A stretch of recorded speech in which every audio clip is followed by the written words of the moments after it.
औज़ुबिल्लाहि मिनश्शैतानिर्रजीम बिस्मिल्लाहिर्रहमानिर्रहीम।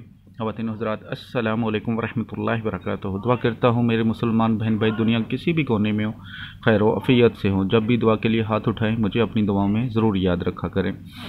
आज स्क्रीन पर जो आपको वजीफ़ा नज़र आ रहा है, ये अमल, ये वजीफ़ा दिया हुआ कर्ज़ वापस लेने के लिए या दी हुई कोई भी कीमती चीज़, सोना दिया है, कोई गाड़ी दे दी है, इमानत के तौर पर रखी है और इस इंसान ने कब्ज़ा कर लिया है, वापस नहीं दे रहा, उसके लिए या आपके घर पर, दुकान पर नाजायज़ कब्ज़ा हो चुका है, या आप किसी किराएदार को वहाँ पे बिठाया लेकिन अब वो घर छोड़ने का, दुकान छोड़ने का सोचता भी नहीं बल्कि आपको तंग कर रहा है ना छोड़ने के लिए, या आप पर कोई जुल्म कर रहा है, आप कमज़ोर हैं और कोई आप पर जुल्म कर रहा है, तो उस जुल्म से बचने के लिए ये वजीफ़ा बहुत ही मुजरब है।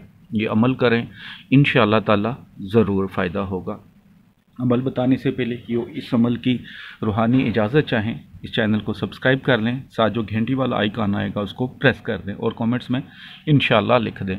जो सब्सक्राइबर हैं, जो अमल करना चाहें, कमेंट में इंशाअल्लाह लिख दें, क्योंकि जब 40 मुसलमान इंशाअल्लाह किसी काम के लिए बोल देते हैं तो वो काम अल्लाह की रज़ा के लिए से ज़रूर पूरा हो जाता है, और जब अल्लाह कुन फरमा देता है फिर सारे काम बन जाते हैं। नीचे मेरा व्हाट्सअप नंबर लिखा है, कोई काम होता है तो 0302450815 पे रब्ता कर सकते हैं। वॉइस मैसेज कर दिया करें डिटेल के साथ कि ये काम है, तो जो भी मेरे अकल में उसका हल होगा मैं आप बता दूंगा। करने वाली ज़ात अल्लाह की है, कोई पीर फ़कीर कुछ नहीं कर सकता। बस ईमानदारी से अल्लाह की रहमत पर यकीन रख कर करें तो इंशाअल्लाह ज़रूर फ़ायदा होता है। करना ये है कि पारा नंबर 30 सूरा अल इंशिकाक, उसकी आयत नंबर ये 4 है आयत नंबर, और ये आगे वाली आयत नंबर 5 है। व अलकत मा फ़ीहा व तखलत व आज़िनत लिरब्बिहा व हुक्कत।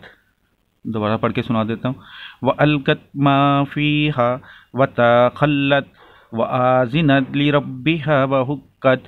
ये दो आयतें हैं इसकी, आयत नंबर 4 और आयत नंबर 5। इसको आपने बावज़ू हालत में ज़्यादा से ज़्यादा पढ़ना है।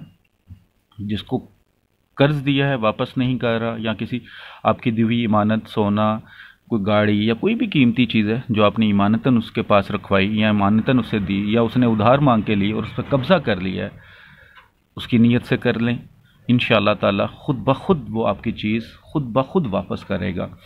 अगर किसी चीज़ पे कब्ज़ा हो चुका है, घर, दुकान या किसी प्लाट वगैरह पे, तो उसके लिए भी करें, इंशाअल्लाह ताला कब्ज़ा छूट जाएगा। जुल्म से बचने के लिए भी करें, इंशाअल्लाह ताला ज़ालिम खुद ब खुद बाज आ जाएगा, उसकी ज़ुबान बंद हो जाएगी, अल्लाह ताला उसको आपसे दूर कर देगा। बहुत ही मुजरब, बहुत ही फ़ायदेमंद अमल है ये, फ़ायदेमंद वजीफ़ा है। अल्लाह की रहमत पर यकीन रख कर कुरान पाक की पाबंदी और नमाज की पाबंदी के साथ करें, ज़रूर फ़ायदा होगा। वीडियो अच्छी लगी हो तो लाइक करके शेयर कर दीजिएगा, और दुआओं में जब भी हाथ उठाएं मुझे अपनी दुआओं में ज़रूर याद रखिएगा। अस्सलामु अलैकुम वरहमतुल्लाहि वबरकातुहू।